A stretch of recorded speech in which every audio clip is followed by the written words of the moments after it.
1938. A few years before that, there was a staff writer at MGM. He had been there for a while, and he was toiling away, making a living. He didn't have a big name, but he had gotten this book, a children's book written in the 1900s, and he talked Louis B. Mayer into buying the rights to the book. And the book was The Wizard of Oz.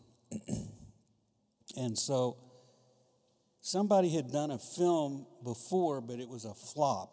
And the problem was they didn't have a beginning to the story.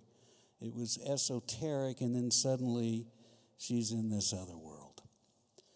So this guy had the rights. He gets the rights, and he toils away at it for a while, and he comes up with this different introduction, which is it starts out on a farm, and in Kansas, right?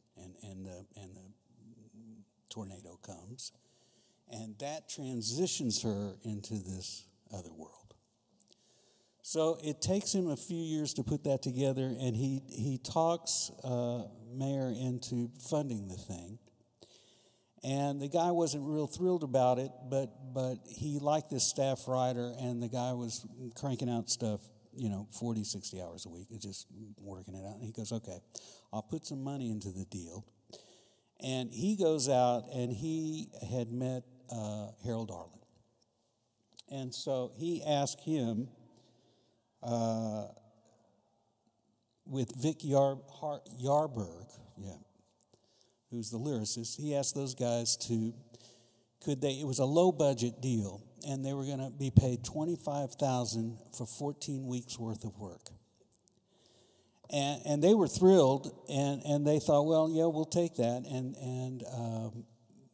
they move out to L.A., and they come up with a few tunes that they really, really like. And they play it for Arthur, and he loves them. And so at the time, MGM had some wonderful staff writers, and they're coming up with sets, and the whole thing just happens to come together. And they do a whole thing of it and put it together, and they do a screening of it for the execs, and immediately those guys go, well, we want to cut out the first tune, which is, I believe, the tune we're going to play right now.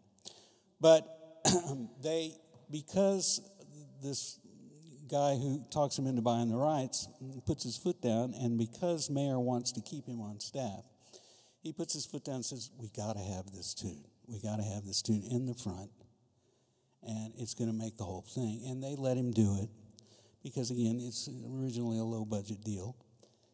And they leave the tune in, and, of course, the rest is history.